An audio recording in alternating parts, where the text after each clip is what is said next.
Bonjour, bonjour, bonjour peuple de Dieu, bonjour béni de l'Éternel, bonjour toi qui as été choisi, toi qui es l'élu de l'Éternel.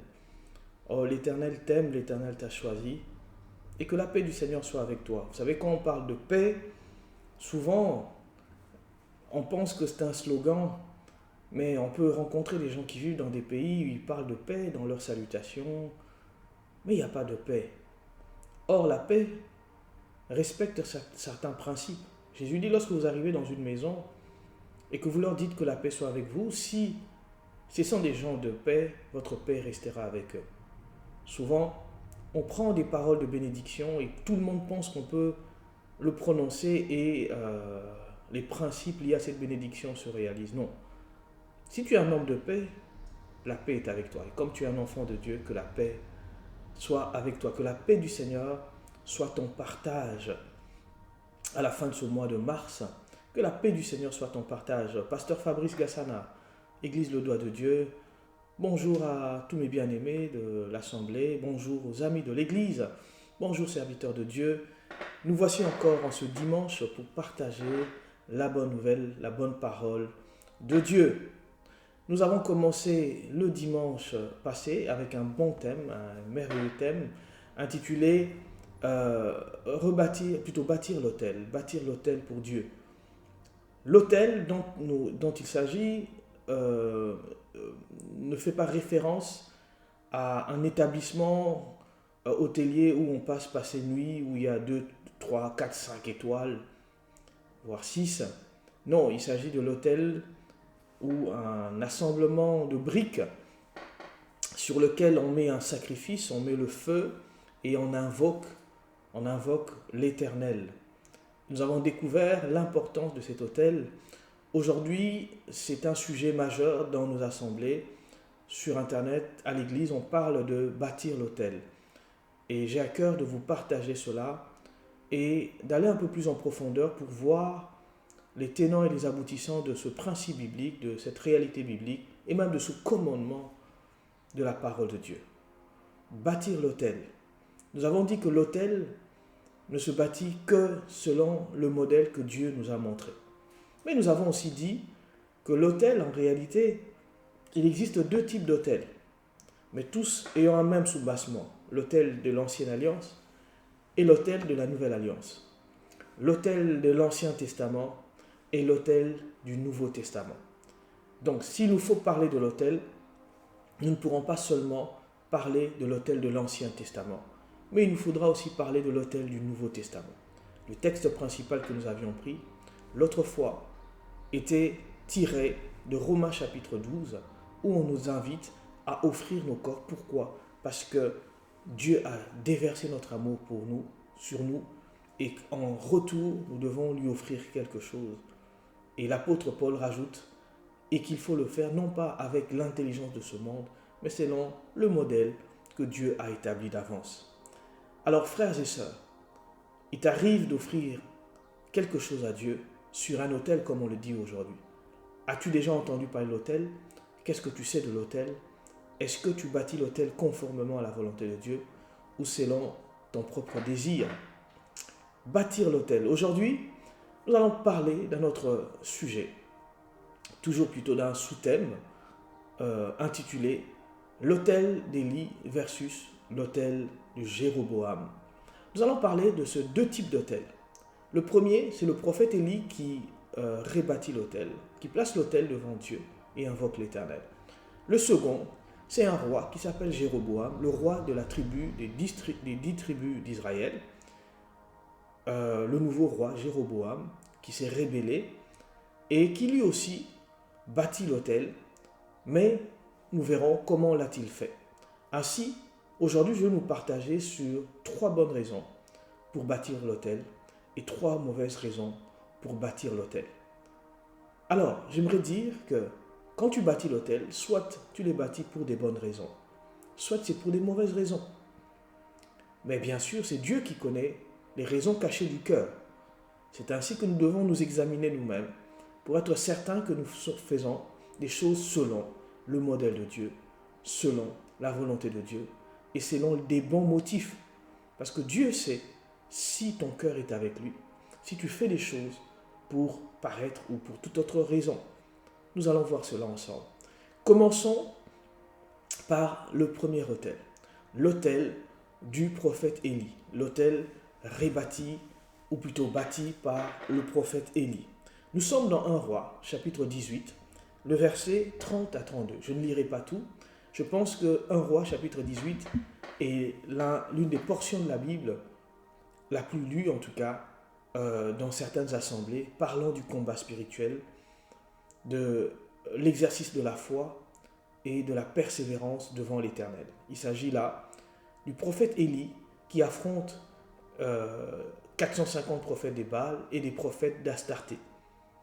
Et là, il se tient devant le peuple et pour ce faire, pour prouver qui est Dieu, il bâtit l'autel, il met l'autel devant le peuple et invoque l'Éternel. Mais avant cela, les prophètes de Baal, eux aussi, bâtissent leur autel et font des invocations.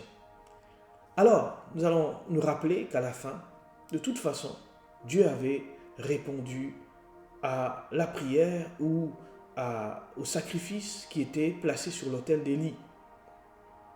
Mais pas au sacrifice placé sur l'autel de Baal, parce que Baal n'avait pas répondu aux prophètes, à ses prophètes ni à Astarté, pour la simple raison.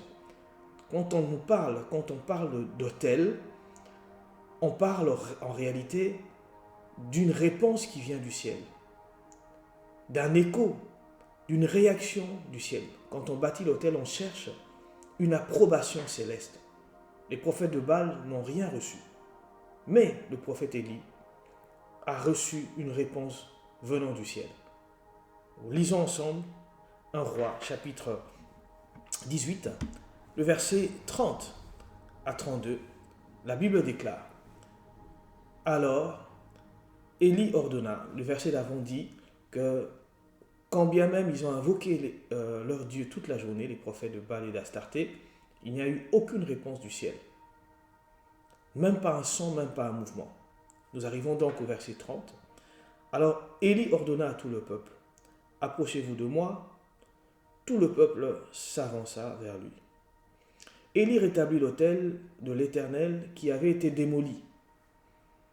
Je tiens à souligner ici que ce n'est pas dans ce chapitre que ça a été démoli, mais un peu plus tôt.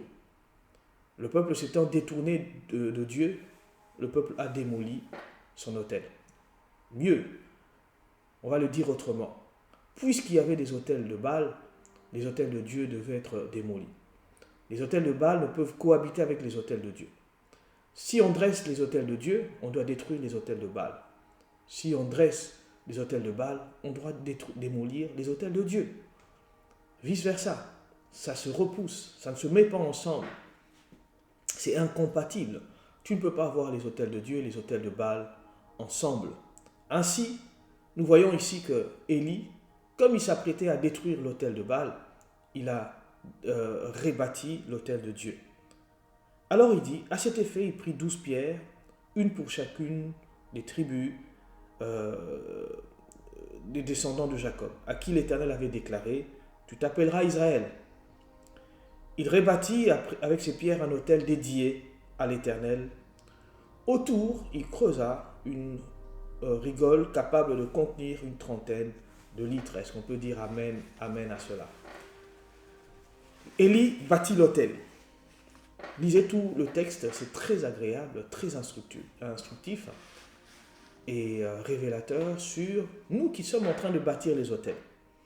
Il bâtit l'autel selon le commandement de Dieu, avec la révélation de Dieu. Il met 12 pierres conformément au nombre de tribus d'Israël. Tandis que les autres ne le faisaient pas selon le commandement donné par Dieu. Il a bâti cet autel et quand vous lisez, comme je disais la suite, l'Éternel, il fera une prière en disant: Réponds-moi, Éternel, et l'Éternel va envoyer le feu qui tombera du ciel, la foudre ou le feu, sans pluie. Un feu consumera tout le sacrifice, tel est même l'objectif de l'autel. Quand tu mets un sacrifice devant Dieu, l'objectif c'est que Dieu viendra pour consumer ton sacrifice. Si ton sacrifice n'est pas consumé, c'est que ton sacrifice n'est pas conforme à la volonté de Dieu, ou probablement l'autel ne correspond pas au modèle établi par Dieu. Rappelez-vous de l'autel de Abel et de l'autel de Caïn, plutôt du sacrifice. Le sacrifice d'Abel a été agréé, donc consumé, mais le sacrifice de Caïn n'a pas été consumé. Telle est la signature de Dieu. Après qu'on ait déposé un sacrifice sur l'autel, l'Éternel consume le sacrifice. C'est ainsi que nous avions dit l'autre fois que trois choses caractérisent l'autel: le sacrifice, le feu et quatre choses: le sacrifice, le feu, le couteau et la prière ou l'invocation. Mais nous y reviendrons. Est-ce qu'on peut dire amen à cela? Amen, amen. Que Dieu soit loué. 3 bonnes raisons pour bâtir l'autel. Premièrement, on bâtit l'autel pour obéir à Dieu. Oui, c'est l'Éternel qui veut que nous puissions bâtir des autels. Pourquoi nous devons bâtir des autels? Parce que l'Éternel est au ciel, nous sommes sur la terre. Amen. Quelqu'un se dit, mais le ciel est visible. Oui, nous ne parlons pas de ce ciel, mais nous parlons du 3e ciel, où a été l'apôtre Pierre, plutôt Paul. Nous parlons de ce ciel où est Jésus-Christ.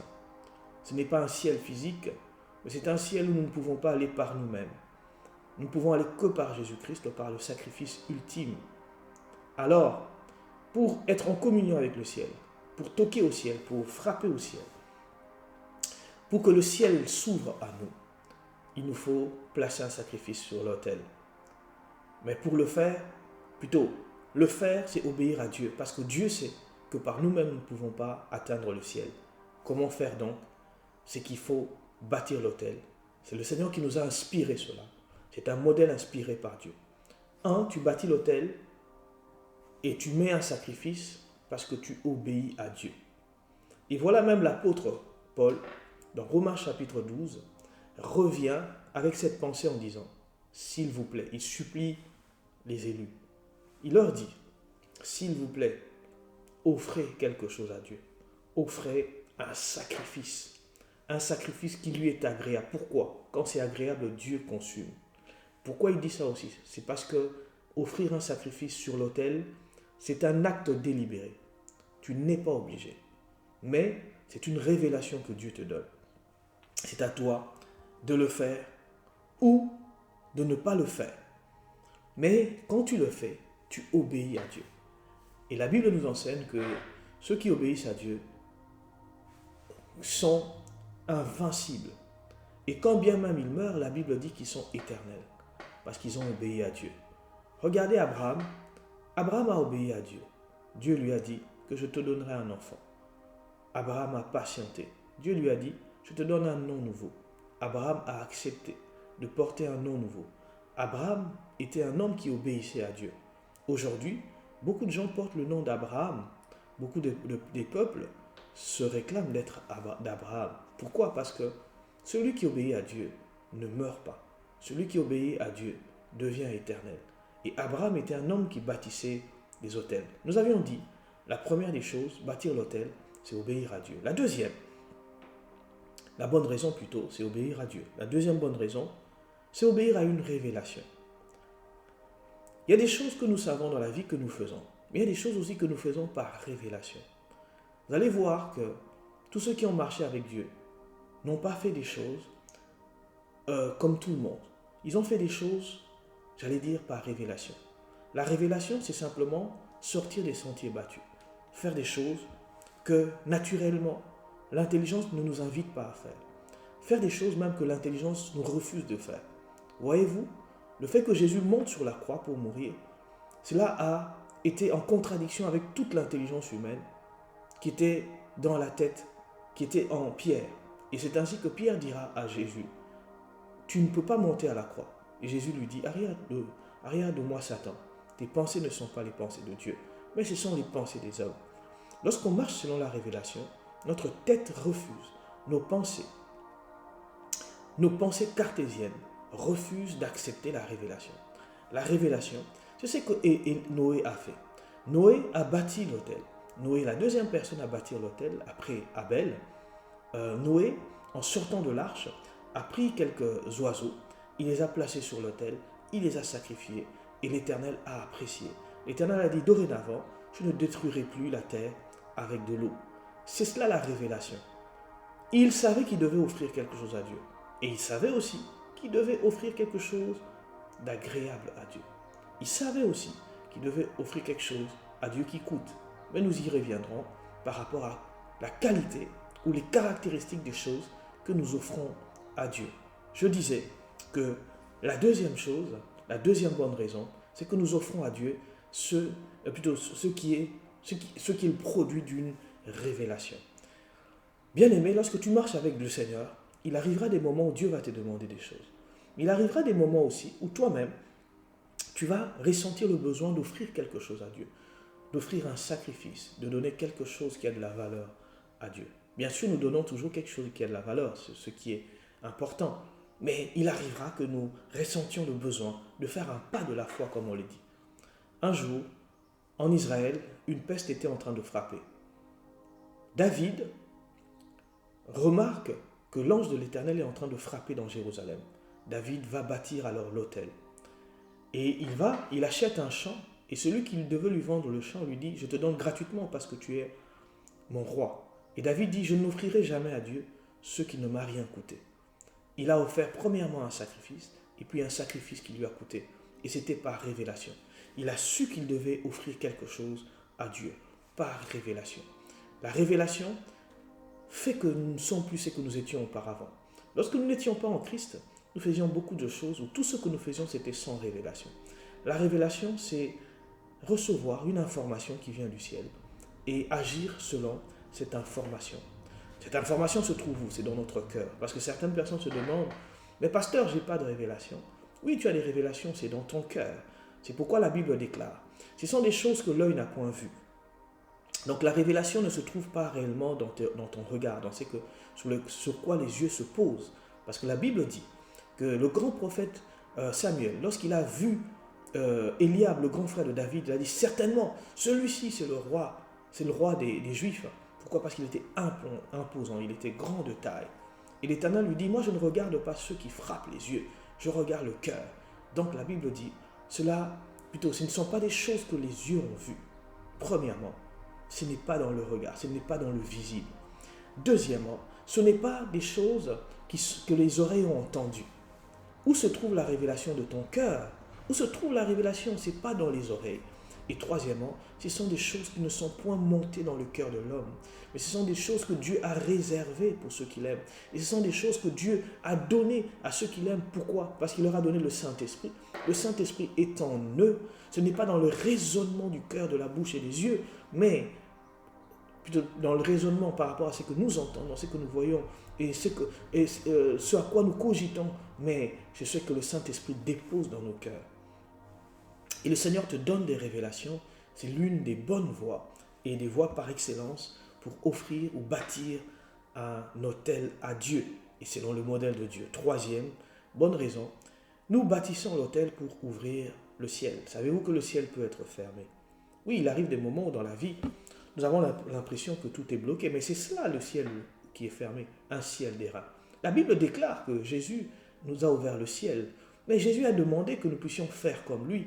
Nous devons limiter, nous devons marcher par la foi. Quand il y a des blocages, il faut savoir débloquer cela. Pourquoi? Parce que Jésus a dit, j'ai les clés de David, j'ai les clés du séjour de mort et de la mort. C'est ainsi que nous devons comprendre que le Seigneur nous a donné l'autorité pour ouvrir le ciel. Pourquoi? Parce que le ciel a comme des portes. Le ciel peut être fermé, mais le ciel peut être ouvert par la foi et par l'autorité que nous exerçons ici sur la terre.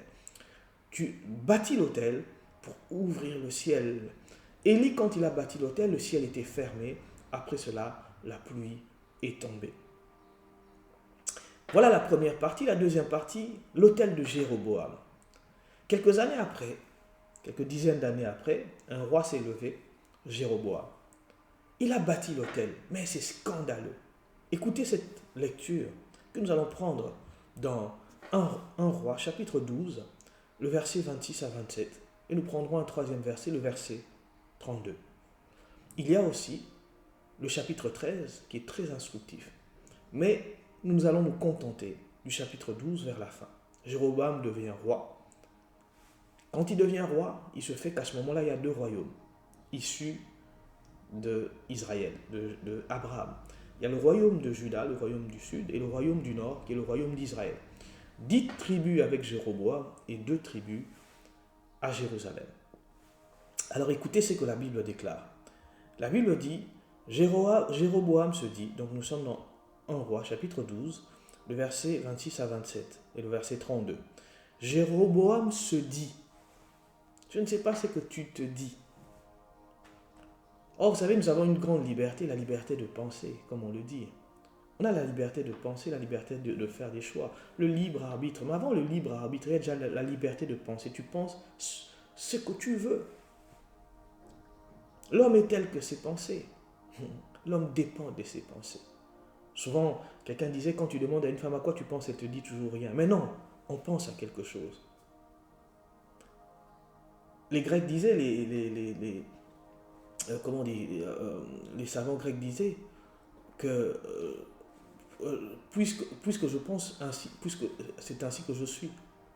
Au fait, je suis le reflet. Donc je pense et je suis. Je suis le reflet de mes pensées. Un homme existe parce qu'il pense. Tu ne peux que penser. Tu ne peux pas dire que tu n'as pas de pensée.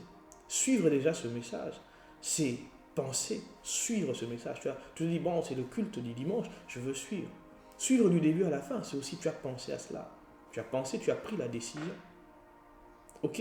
Prier par rapport à ce message, c'est aussi ta réflexion, c'est que tu as pensé à ça. Je veux prier, je veux recevoir, je veux prier. Partager aussi, envoyer à une ou deux personnes, partager ce message, c'est aussi le fruit d'une pensée. Zapper ce message, c'est aussi une pensée qui est au-dedans de toi. Alléluia. La Bible dit que Jéroboam se dit en lui-même, il a commencé à avoir des pensées telles que les choses se présentent. Ah, j'aime ce texte. On pourra prendre des heures, mais ce ne sera pas l'objectif. J'aime ça. En fait, il est en train de cogiter, de réfléchir, de penser, d'imaginer. Il dit, tel que les choses se présentent, les sujets de mon royaume pourraient bien retourner sous l'autorité du fils de David. Je ne sais pas si tu as aussi, quand tu as des inquiétudes, comment sont tes pensées?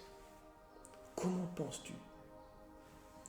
Parce que quand on est face à un mur, on commence à chercher à trouver des solutions. C'est le problème de Jéroboam. Il dit, dès que les choses se présentent, ah mon bien-aimé, on est au mois de mars, il y a des choses qui se présentent dans ta vie, des difficultés et tu te dis, telles que les choses se présentent financièrement, telles que les choses se présentent spirituellement, telles que les choses se présentent dans ma famille, telles que les choses se présentent dans mon foyer, telles que les choses se présentent dans mon lieu de travail, telles que les choses se présentent pour ma santé. Attention, arrête-toi là. Oui, les choses se présentent comme ça, mais les choses sont aussi spirituelles. Un homme disait, j'ai toujours aimé cette phrase, c'était sur une banderole, je l'avais vue, qui disait, tout ce que tu vois n'est pas tout ce qu'il y a. Donc tu peux voir des choses, mais ce n'est pas tout ce qu'il y a. Donc, tel que les choses se présentent, mais non, les choses se présentent, mais ce n'est pas tout. Tu n'as pas toutes les informations de la vie. Jéroboam, tu n'as pas toutes les informations. Tu es au pied du mur, mais tu n'as pas toutes les informations. Tu n'as pas toutes les informations, ma soeur. Ma soeur, tu n'as pas toutes les informations. Devant toi se dresse un mur, mais tu n'as pas toutes les informations. Et de toute façon, tu n'as pas solution à tous les problèmes de ta vie. Bonne nouvelle, les problèmes de 2010, est-ce que tu fais face toujours aux problèmes de 2010? Les problèmes de 2005, tu les as plus. Deux fois, il ne faut pas paniquer, il ne faut pas avoir des palpitations cardiaques. Deux fois, il faut patienter. Il y a certains problèmes qui s'envolent tout seuls. Il y a des situations qui ne sont pas éternelles. Et que Dieu qui est éternel, à force de chercher à toujours résoudre ces problèmes, on crée d'autres problèmes. J'allais même dire, on active d'autres problèmes, mon frère. Tu portes le monde, tu as des soucis, tu ne dors pas la nuit. Tu te dis, c'est fini de ma vie. Telles que les choses se présentent. Aïe, aïe, aïe. J'ai envie de faire un message sur ça. Telles que les choses se présentent. Jéroboam, comment tu peux te dire telles que les choses se présentent? Ma soeur, toi qui paniques, telles que les choses se présentent. Tu regardes ton compte bancaire, tu te dis, telles que les choses se présentent. Ton compte bancaire est rouge.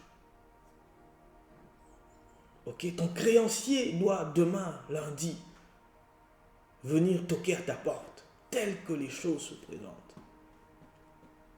Ah, j'aimerais dire à quelqu'un, Ne pense surtout pas que tu as solution à tous tes problèmes. Et ne perds pas espoir.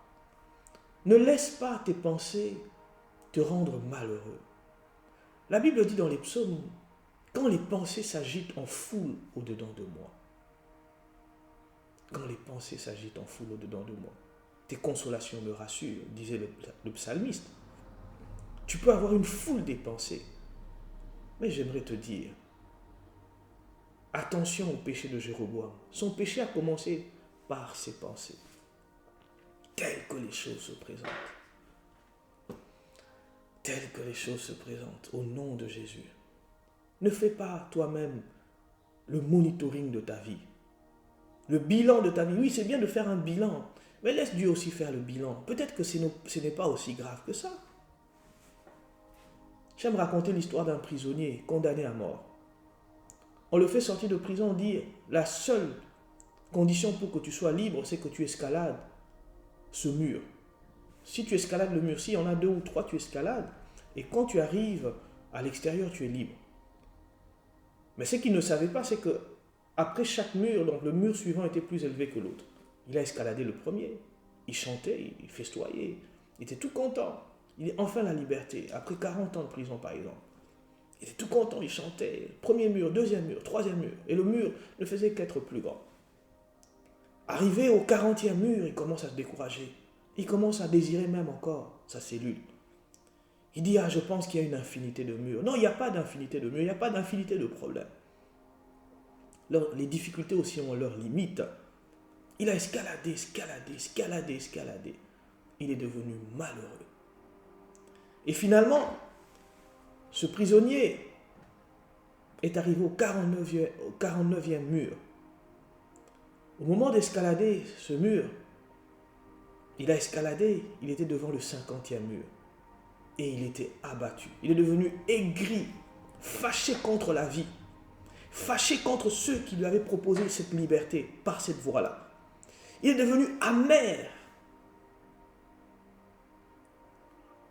Il est devenu comme Jonas, fâché tout le temps. Il avait la colère de la vie. Il n'aimait plus personne. Il avait une dent contre tout le monde. Il dit, c'est ça la liberté? C'est ça la liberté?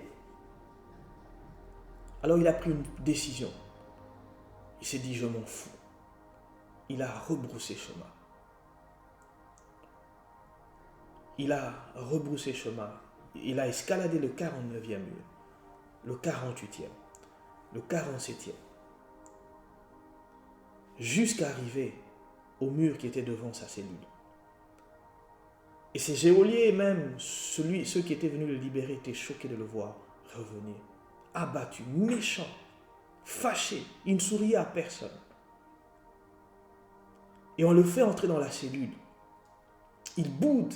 Il dit, je préfère mourir ici au lieu de vivre une telle humiliation. On lui pose la question, tu as escaladé combien de murs? Et lui, il dit, j'en ai escaladé 49. Alors on lui dit, mais c'est malheureux. Il restait un seul mur à escalader. Et voilà, cet homme est mort en prison. Il a tourné le dos à la liberté. Il n'a pas payé le prix de sa bénédiction.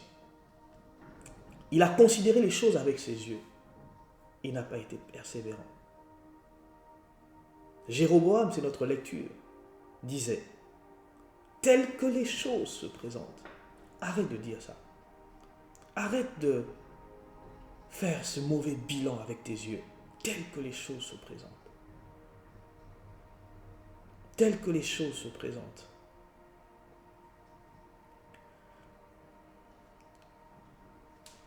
Je sens le besoin, j'allais continuer. Parler des mauvaises raisons pour lesquelles Jéroboam a bâti l'autel. Mais je ne continuerai pas. J'aimerais que quelqu'un puisse se réveiller de cette léthargie, de cette paralysie spirituelle, où le diable lui fait considérer ses problèmes. Il ne regarde pas ses problèmes avec les yeux de Dieu, mais avec ses yeux à lui. Et le fossé est grand. Vous savez, le jour où Dieu a créé le monde, La terre était informe et vide. Quand tu posais les yeux sur la terre, c'était affreux. La Suisse n'avait pas ces belles montagnes, cette verdure. Le Bahamas n'avait pas des eaux turquoises. L'Himalaya n'avait pas des montagnes majestueuses. L'océan Atlantique n'impressionnait personne. Tous ces beaux endroits du monde n'étaient pas agréables à voir. Et si l'homme devait regarder la terre, l'homme allait dire, il n'y a rien à faire avec cette terre. Heureusement que c'est Dieu qui parcourait la terre du regard. Il disait, tiens, il y a des belles choses à faire ici. Il y a des belles choses à faire ici. Tiens, quel chaos. Mais à partir de ce chaos, nous allons faire des belles choses. Tiens, quel tohu-bohu. Le mot utilisé, la terre était informe et vide en hébreu, tohu-bohu. Désordre indescriptible, cataclysmique, extrême, tout ce que vous voulez. Et Dieu regardait. Ah bon? Il regarde l'Amérique. Quel désordre. Quel tohu-bohu. Il regarde l'Europe. Quel tohu-bohu. Il regarde l'Afrique. Il n'y a pas de girafe. Il n'y a pas le Kilimandjaro. Il n'y a pas le grand fleuve Congo. Il regarde le Brésil. Il n'y a pas l'Amazone. Il parcourt la terre. Il regarde l'Asie. Il n'y a pas la muraille de Chine. Il n'y a rien de tout ça. Chaos total, les ténèbres. Tout est noir, tout est sombre. Mais c'est Dieu qui regarde.